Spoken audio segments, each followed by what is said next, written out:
help, I'm having problems switching between open chords and bar chords. Hey, coming up, let's fix that.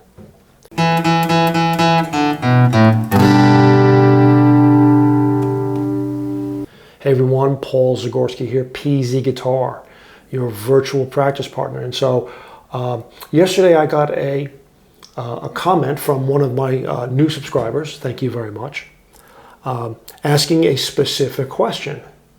You know, I'm having problems. Can you do a lesson on switching between open chords and bar chords? I'm having a problem. And you know, I asked in response, you know, what particular chord are you having or chords are you having problems with, so I can help focus in on that. So rather than wait for a response, I wanted to get this out real quick. So let's just do a generic thing, some tips that you can do to help switch between your open chords and your bar chords. Here we go. And the first thing that you want to do, whether it's a bar chord or an open chord, it really makes no difference, you know, is to do the, take your fingers off, put it on. This is a C chord. Take it on, take it off. Get used to where that has to be. You know, that's, you know, that sixth string is muted. Make sure that everything is ringing out true. How about a D chord? Take it on, take it off. You're training your fingers as to what the position is going to be, you know, for your fingers to make the chord properly. It's the same thing with a bar chord. The only difference is that I'm probably going to be using all the fingers, and this particular finger is going to be used as the substitute capo or the substitute bar. So whether or not you are using a bar chord, take it on, take it off. Take it on, take it off. Take it on, take it off. So it's being able to get your fingers used to making the bar chord or making the open chord. It makes no difference. The other thing that you can do is try to do this like in the dark, or you know, with your eyes closed, but more importantly, just don't look at the fretboard, or if anything, don't tilt your guitar like this, thinking that I need to be able to see the strings and to see the face of the guitar. You really don't. If you want to keep it, you know, looking straight down, that's fine. And that's all that you really need, because imagine if you're standing up, that's going to be your point of reference anyway. A lot of it is going to be done by feel. You know, we do this on the G chord, and we do it on the F chord.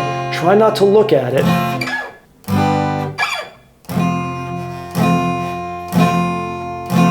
Make sure everybody rings out. It's just a question of practicing it, taking it on, taking it off. Don't look at the fretboard, do it by feel. Get used to the feel as to how far your hand has to go back. Actually, you know what? Another good thing to do is, you know, like, you know, I'm looking at my camera right now and I can see, at least I'm in the frame here, is videotape yourself playing guitar. Camera doesn't lie. If you don't want to videotape yourself, do it in front of a mirror. And that way you'll be able to see the things that you're actually doing. Not, I'm supposing, well, yeah, I know my wrist is good, but no, it isn't. It's wrong, or you're not close enough to the front, whatever it may be. You know, you think you're doing things, but if you take an honest look at it and you look at yourself in the mirror or you look at yourself in the videotape, you learn a lot of things. I did a practice session not that long ago, 4 things to do to help your bar chords.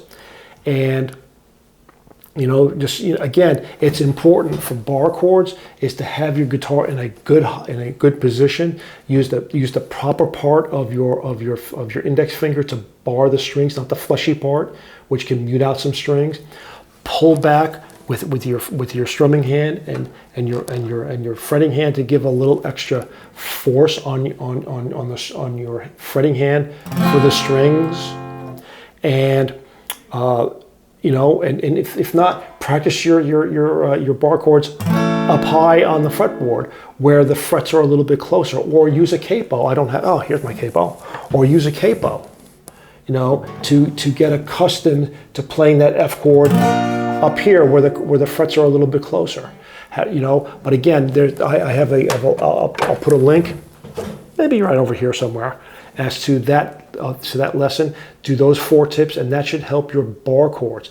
But one of the biggest things that I suspect, without, you know, seeing you or talking to you or anything like that, about your open chord to bar chord issue is you gotta learn the notes on the 6th string and on the 5th string, at least to the 5th fret, if not all the way up to 12, but at least up to the 5th fret, because that's where the majority of your bar chords are going to be anyway, okay? And because a lot of it is probably going to be, you're going to spend a lot of your mental CPU cycles trying to figure out, where do I make that bar chord, you know? Instead of instinctively knowing a G chord is at the 3rd fret, or a C bar chord is also at the 3rd fret, or it's at the 2nd fret for a B chord. You know, you just have to know those particular notes on the fretboard. You have to know to help you go from open to bar chord. And for example, I haven't done this song yet because I know I'll get a copyright strike. But Hotel California, there's an F sharp, an F7, F sharp 7, which then goes to an A. So practice that transition.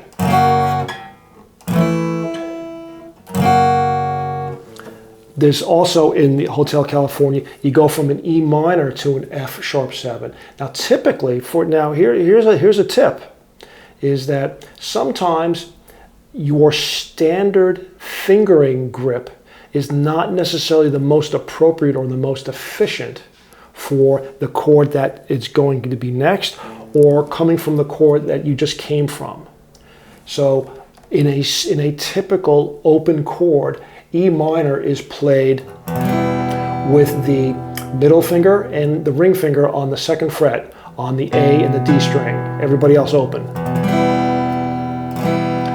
The F sharp 7 is generally played like so.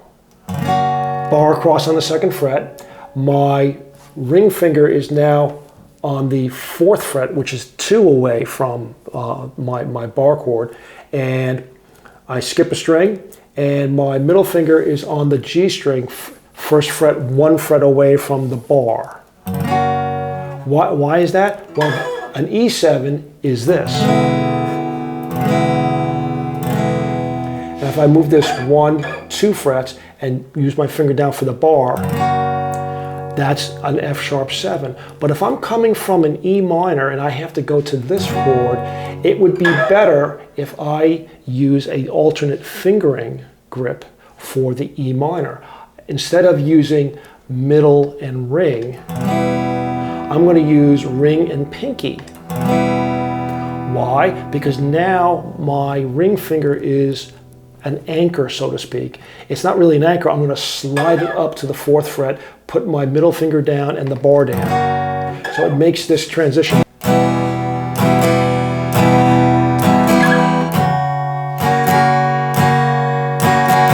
It just makes that transition a whole lot easier. So sometimes it's a little trial and error. And so you have to be flexible in being able to use the proper chord grip to facilitate your bar chord formation, or to go from a bar chord to an open chord. For example, typically the A open A is there. You have on the D, G, and B string, everyone is crammed in on that 2nd fret. And typically, a lot of people will play index, middle, ring in that order. I'm not a fan of that, but that's generally the way most people learn it first, is because those are your dominant fingers.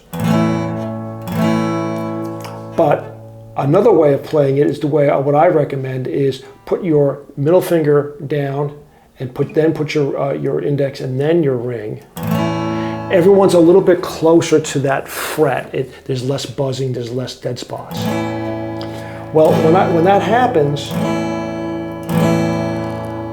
a lot of times I play an E minor followed by an A. Now, in order to play that E minor, I have to, there's a lot of things I have to do in order to make that transition happen.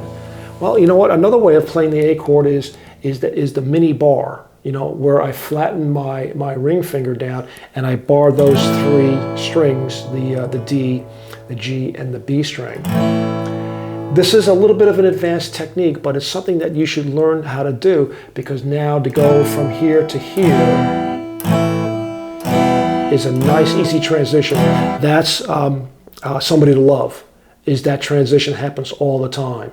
And it happens fast. So that's a good thing to do. An A minor to F chord is a common transition.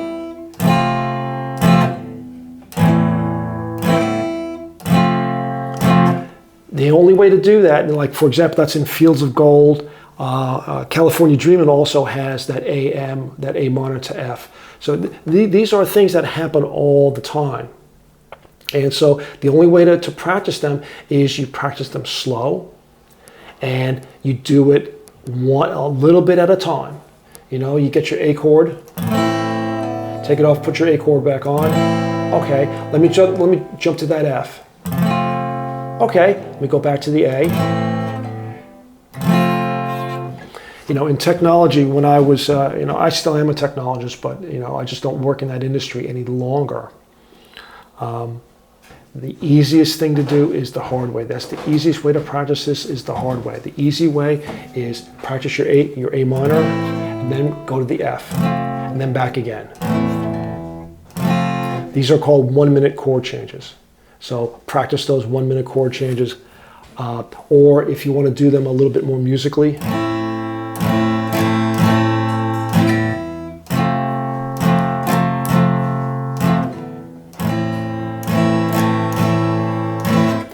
however you want to do that, that's fine. D to B minor. Now B minor is one of those. It's a 5-string bar chord. So D to B minor is a popular progression.